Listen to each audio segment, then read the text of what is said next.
What's up guys, Zero Skater here, and today we're going to be checking out the Unmatched draft format.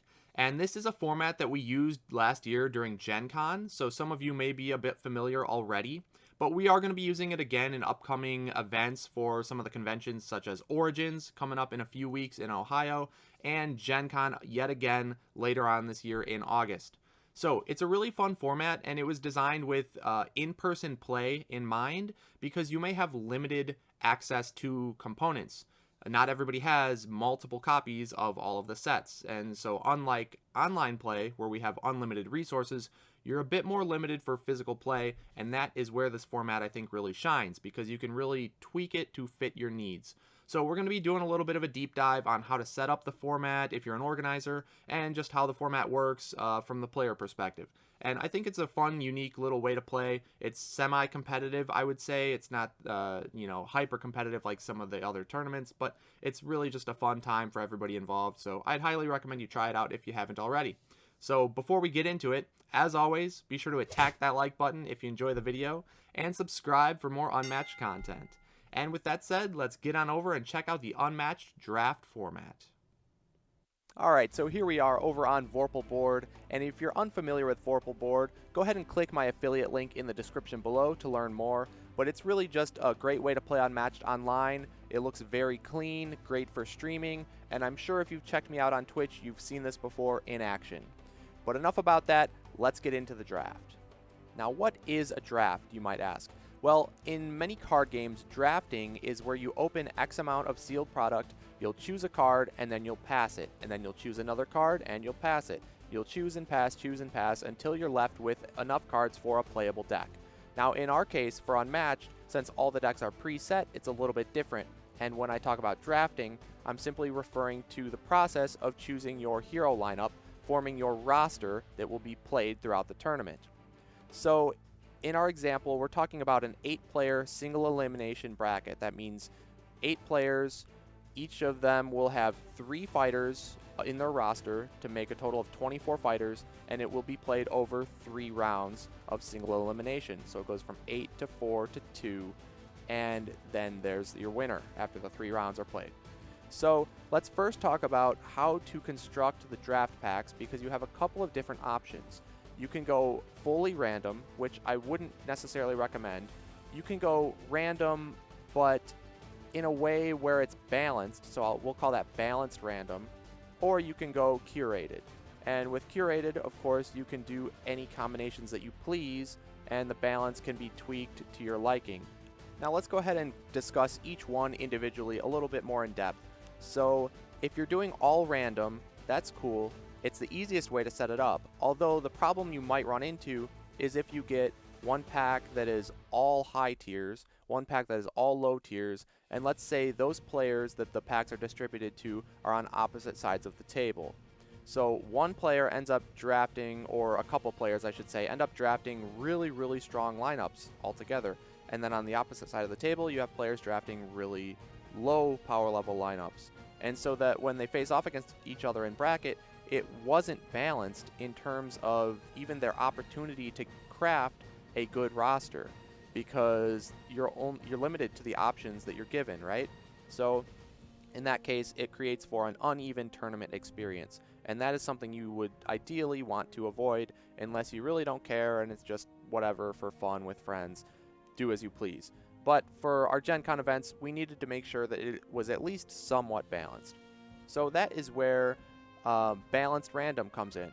What you could do is you could sort them all into tiers, sort of what I've done here on screen, and then you can take each pile and say, okay, these are the top tiers or the high tiers, these are the mid tiers, and these are the low tiers.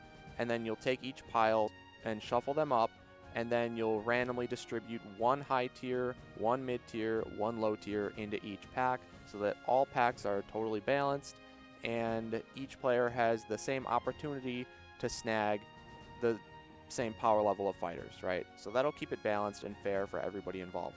Now, of course, you can end up with still having skewed rosters based on the way people draft. If you have a completely new player who sees a pack with, let's say, Spike in it, okay? The number one culprit of a bad character is Spike. So somebody sees Spike, they're like, oh man, I really love the Buffy show. I'm going to grab Spike. And maybe they're a new player, they're unsuspecting of the power level, so they take him. And now, since they've chosen the low tier out of their pack, they're going to be passing the high or the mid tier to the player on their left. So that player is going to have an advantage over some of the other players who maybe got more honest, we'll say, drafts. Because now they took their high tier out of their original pack. They were now passed the opportunity to grab a high or a mid tier from the neighboring pack. And then that gives them two really, really strong fighters. And then it just kind of throws off the whole draft for everybody else. Now, really, that's not anything you can control in this format. So take it with a grain of salt. It's semi-competitive, as I talked about earlier, but it's still a lot of fun, and it still produces some pretty good results. So, talking about a curated roster, or curated packs, I should say, basically you could make it however you please, right? You could have all low tiers, but the problem is we currently have a limited amount of fighters. And to do an event like this, you need 24 fighters to be used. And that means that if we're counting these low tiers here, we got 1, 2, 3, 4, 5, 6, 7, 8, 9, 10. And of course, low tier in this case is subjective. I just kind of based this off of a general idea, pretty much off of my tier list. So if you haven't seen my recent tier list video, go check it out. I would highly recommend it. You can see more reasoning for why these fighters are placed where they are. But for simplicity's sake, I just separated it into 3 different categories here. So if you wanted, we have 10 low tier fighters here. You could make it 12. What you could do is take 2 of these guys from the mid tier, drop them down into the low tier. Now you have 12 and you need 24, so you could have 2 copies of each fighter used, and then you potentially run into mirror matches during the tournament. And mirrors are definitely something you want to avoid in Unmatched, but as long as the packs that you curate have the mirror fighters placed on, or distributed, I should say, on opposite sides of the table, then it won't be an issue because you're only dealing with the packs that you are passed and the player to your left and to your right. So you have a 3-player kind of little group that is going to see each pack. So as long as you split the distribution of these packs on opposite sides, then the players aren't going to run into duplicate picks, so it won't be an issue. And we have ways to deal with mirror matches, as we'll get on to later in the video. But again, curated roster, it'd be a lot of fun. You can just pretty much craft it however you want. It's just the most work, right? So we did curate the packs for GenCon, but it took me and Gary a couple hours, I think, to sit down and actually figure out what we thought was fair and balanced. So do it if you please, but I think doing balanced random is really an easy way. Just group them into 3 categories. It doesn't have to be perfect. And then shuffle them up and distribute them out like that. It'll be a lot easier. And of course, the draft is going to get a lot more interesting as more and more fighters are released, because then we have more ways to curate different packs and more options for a balanced random setup. So it's just going to get more and more exciting, which is really cool, and it's going to evolve as we get more fighters, and we'll see how that goes. But it's going to be really interesting to see in the future, and of course we can't wait for new Unmatched content. But now that we've gone over the different options, let's go ahead and do a sample, I guess, of the balanced random, because I think that's the most likely setup that players will do on their own. So let's go ahead and walk through one of those.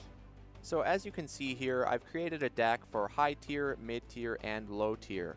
I also removed 5 of the fighters before we did this. Now I know I didn't have Deadpool included in the fighter lineup before, but if you want to play with Deadpool, feel free. I just took him out because I know he's not usually allowed in tournament play. But in a more semi-competitive format like this, I think he would fit right in. So feel free to add Deadpool. But I didn't have him included, so we had 29 fighters, so I had to eliminate 5 of them so that we would be left with 24. So I took out the bottom 3 fighters, being Spike, Angel, Willow. I also took out the top 2, at least seen by many, with Sherlock and Medusa. And I know I say Yanenga's the best, and I did think she was pre-Marvel. That's up for debate now, but I think generally for newer players at least, Sherlock and Medusa are just really easy to play and Yanenga is not, so I took these guys out. So if you remove these, okay, now we have 1, 2, 3 different stacks of cards, and so let's just shuffle them up because I have all the high tiers grouped, I have all the mid tiers grouped, and I have all the low tiers grouped. So we'll shuffle them up and then let's draw the cards and let's create our packs, right? So this is the balanced random. It's random because I just literally shuffled up the deck, and here is the high tiers. So that's going to be all those packs. We'll go 1 through 8. The mid tiers, let's see what we get. So as you see, I'm just randomly distributing them.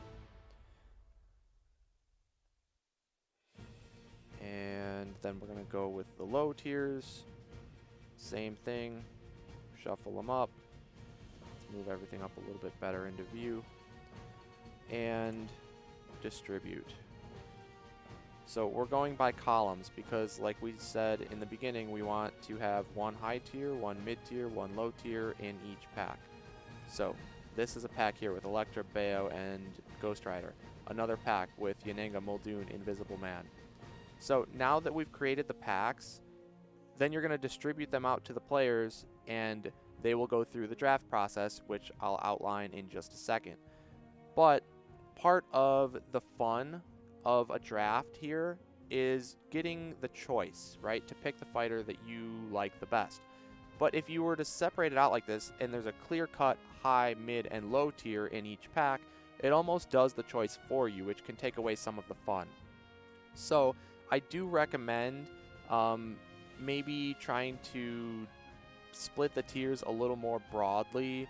Of course, that's going to get easier with more fighters being released, because let's say a lot of these high tiers could be arguably put into the mid tier, and same with the low tiers brought up into the mid tier. So if you were to find all mid tier fighters, then the choice is a lot more difficult, rather than being handed the clear winner each time and just choosing them, and then it's just almost like luck of the draw.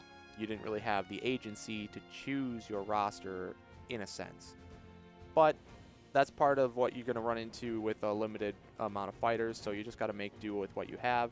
And now let's go ahead and talk about the actual drafting procedure. So I'm going to use these actual packs as examples. I'm going to make 8 different decks using these, and we will be getting into how the drafting process actually works. Okay, so here, as you can see, we have 8 packs. 1, 2, 3, 4, 5, 6, 7, 8. These represent the packs given to the players sitting around the table in a circle, whatever. So each player gets a pack of 3. And let's say I am player 1, or I'm opening pack 1. So I will open up my pack. So we're going to draw the table face up. 1, 2, 3. So I get the option of Electra, Beowulf, and Ghost Rider. Now, let's say I think Electra is clearly the best, so I am going to choose Electra. Then I'm going to pass these 2.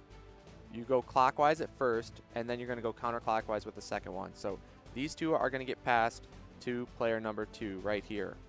And now the person who was to my side here, pack number 8, they had the choice of Achilles, Luke Cage, and Buffy. Now let's say they chose Achilles because they thought that was the strongest. So they take their Achilles, and now they pass me Buffy and Luke Cage, whereas I pass this player Bayo and Ghost Rider. So now which one do I want here? Let's say I want Luke Cage. So I grab Luke, and I'm going to pass Buffy.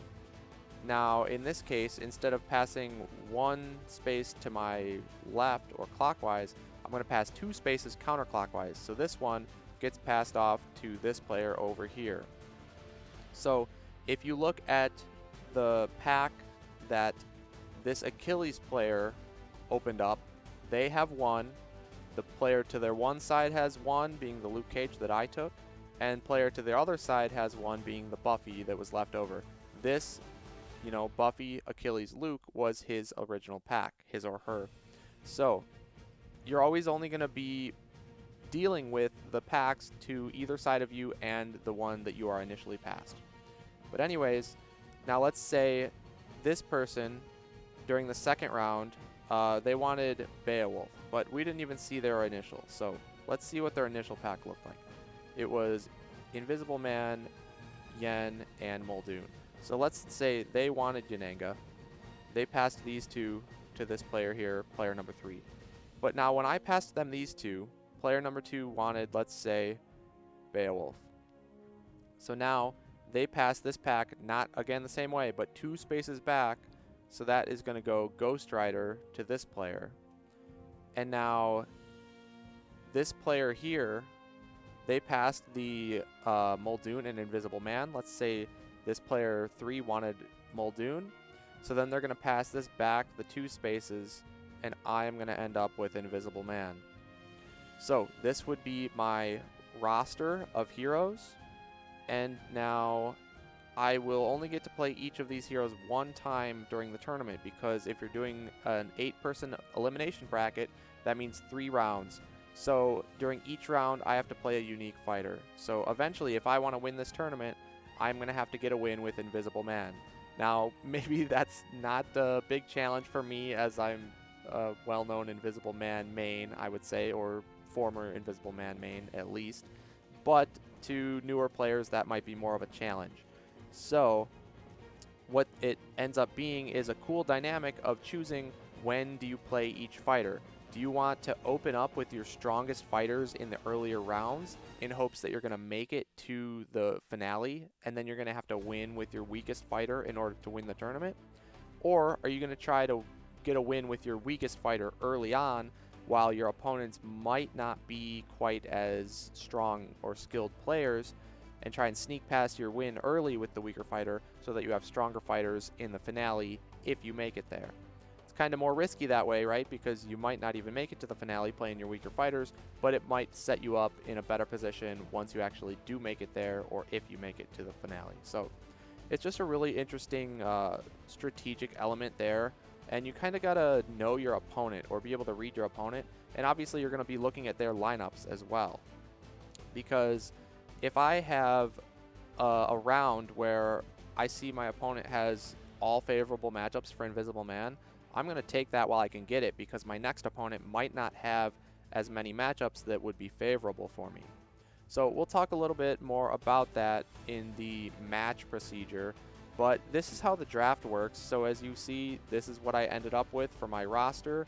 And it was a combination of cards from my initial pack that I opened, the pack that the player to my, I would say, counterclockwise opened, and then the pack from the player who was clockwise to me. So I got one from either player to either side, as well as the initial pack that I opened myself. And that is what formulates your roster. That's how it's done. So hopefully this was clear enough. Maybe it's a little confusing doing it this way on Vorpal, but in person it's super easy. You're just going to get handed a pack of 3 cards. You're going to pick one, you're going to pass it. You're going to receive a pack, you're going to pick one of the 2, and then you're going to put that remaining, or pass that remaining card 2 spaces to your right, whereas before you passed 1 to your left. And so it's super easy in person. It all makes a lot of sense. It doesn't take very long at all, which is another nice thing, because it's a pretty fast way to draft your heroes, rather than a more lengthy pick ban phase that we can often see in Conquest format. So really fun. This is how the draft actually works. And then let's move on to explain the match format and how that's going to tie in with the tournament structure. So I went ahead and I finished out the draft just to sample it, and I set up a randomly generated bracket. So this is me, player number 1, with Elektra, Luke Cage, and Invisible Man, going up against actually my neighbor from the draft, player number 8, with Achilles, Ghost Rider, and Moon Knight. So what we're going to do is we're going to reveal our rosters to each other, so that you can make somewhat of an informed decision here. And then you're going to flip them all over, and you're going to shuffle them up, and you're going to do what we call a hidden pick. So similar to Game 1 of Conquest format, the hidden pick is just pretty much the same as a combat interaction during Unmatched. So you're going to shuffle up your cards, you're going to place one down in front of you and reveal at the same time to determine the matchup. So let's say that we both place these ones down, so then we're going to reveal, going to be Invisible Man into Moon Knight. Now, I chose Invisible Man because looking at their lineup, I think Invisible Man is good into Achilles, and I think Invisible Man is pretty dang good into Ghost Rider as well. So 2/3 of my opponent's lineup were favorable matchups, and so I was just hoping to not hit the Moon Knight. But them potentially thinking the same thing I was thinking, threw their Moon Knight out there, so I have to fight an uphill battle. Now, it was a risk I took, right? Because if I win, then I'm left with Elektra and Luke Cage for the remainder of the tournament. And if I lose, well, oh well, but it's the risk you take, right? So you got to get a win with your weaker fighter at some point, whether it be round 1 or in the finals, it's going to have to happen. So I took my best chance here and I went Invisible Man.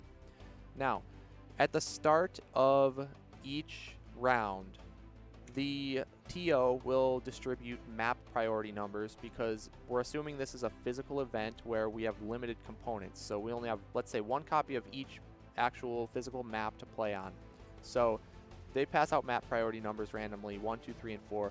Let's say my group gets priority 1, this group priority 2, and then 3 and 4. So because I'm map priority 1, once we determine our matchup for our game, what we're going to do is roll a die similar to ladder to determine who gets map advantage and who gets position advantage. So let's roll a die. Let's say I call odds. It was a 1, so it was an odd number, so I get map advantage because I won the die roll. My opponent then is going to get position advantage, which means they get to choose whether they want to start as player 1 or player 2. So let's just say I want to play on Hierot. For whatever crazy reason, I think that's probably a terrible one for the matchup, but I pick Hierot. None of these other groups can be playing on Hierot because there is only one Hierot board. Since I was map priority 1, I got to choose my map first. So I chose the map, they get the starting position, we play out the game, single elimination, let's say I pull off the upset and I win. So what that means is this player 8 is eliminated from the event. So they're going to return all of their components to the TO, which includes, you know, everything, their hero cards and all. So then I am going to return my hero that I was playing to the TO. So Invisible Man is no longer on the table for me. He's no longer part of my roster. He's out because I've already played him. But what I do pick up is I get Moon Knight as a bench fighter. And now bench fighters only come into play when you're considering mirror matches. So let's say I go into round number 2 and I have these two as my lineup. And I'm going against this person here across from me who, let's say they got a win with Bigfoot and then they beat out Bruce Lee. Or no, this is Daredevil, I'm sorry. So they beat out Daredevil with Bigfoot, so Daredevil was added to their bench. That's kind of irrelevant for me because what I'm concerned about is their roster. So their roster is Bullseye and Jekyll and Hyde. So it's either going to be Luke versus Bullseye or Jekyll, or it's going to be Elektra versus Bullseye or Jekyll. Now we're going to do that same procedure with the hidden pick, so we don't know what our opponent's going to play. We're going to reveal simultaneously, and you're going to continue that process until the end of the tournament and you determine your winner. Now let's say I go Luke and I beat out Bullseye. So Bullseye is going to get added to my bench. Luke is going to be eliminated because I return it back to the TO. This is out, doesn't matter anymore. So now in the final round, I got to go up against someone on this side of the bracket. Let's say it was against Yanenga because Yanenga's the best. So I'm going up against player 2's Yanenga with Elektra, and whoever wins will be the winner of the event. Now, hypothetically, let's say that the way we crafted the draft packs was different in this case, and there were 2 Yanengas, and I also had Yanenga. So it was, let's pretend this is Yanenga versus Yanenga. It's a mirror match. That's when we are just going to set these aside, and we're going to go to our bench fighters. So I'm going to be playing either Bullseye or Moon Knight. We're going to do that same hidden pick process with our bench fighters. So it's going to be one of these 2 into one of their bench fighters, which I'm not going to go through that and figure out who they were.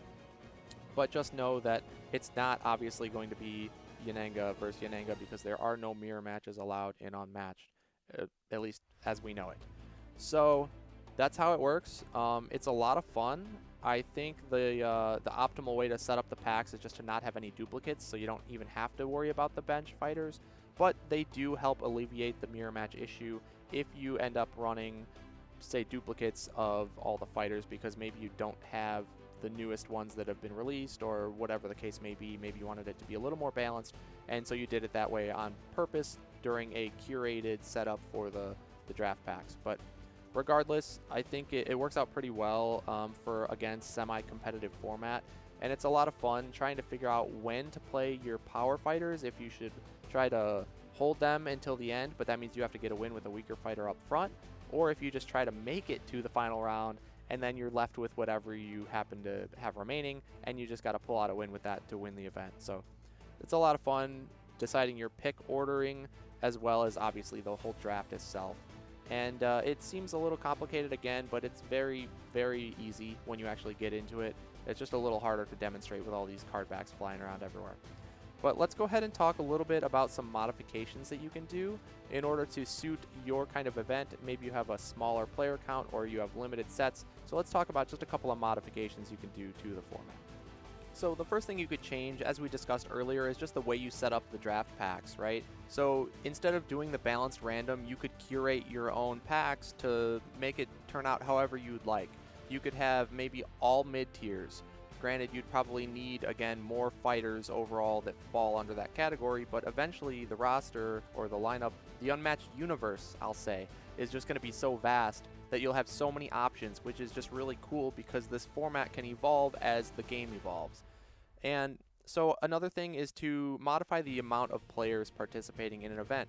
Let's say you're at home and you have a group of 4 friends over, right, which is not enough for the 8-person tourney like we just talked about, but you have 4 people. So what you could do is like a round robin style, because there's 3 opponents and you, and so you can run it the same exact way, but instead of being an elimination bracket, you're going to face each of the opponents, and again, only play each fighter 1 time, just like we did with the 8-person elim tourney, and then just tally up points. For every win, you get a point, and whoever has the most points at the end is the winner.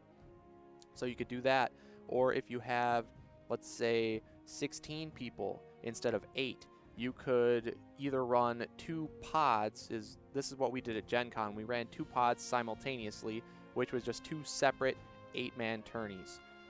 Or you could try to combine them all into one, but that of course means 4 rounds instead of 3 if you're doing single elimination, which means you need a roster of 4 fighters per player. So you're going to have to either use more duplicates, or you're going to have to wait until Unmatched Universe gets more fighters in it.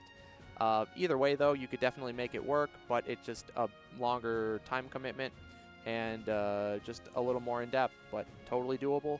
And you could also, if you want to, again, use some duplicates or wait for more fighters to be released, you could do a regular 8-person elim tourney, and you can have each draft pack have 4 fighters instead of 3. What that's going to do is basically the last round of the draft, you're past a fighter that you don't get any choice in, you're just stuck with it. But if you were to draft 4 fighters, well, I mean, if each draft pack contained 4 fighters instead of 3, then you'd actually have a choice every single round rather than being given that last round without a choice involved. So that would add a lot more fun, I think, in decision making to the draft as well. But again, you just need more fighters to choose from, or just use more duplicates, which then, of course, you run into more mirror match issues potentially, but that's where the bench comes in to alleviate the issue. So I think it still works totally fine and be a lot of fun. Also, if you don't want to do elimination and you have 8 people, you can do more of a Swiss-style tourney where you're going to play it the same exact way, so each round you have to play a new fighter out of your roster, but you're not eliminated. So after round 1, anybody who lost will be playing people who also lost, and anybody who won will be playing people who won their first round.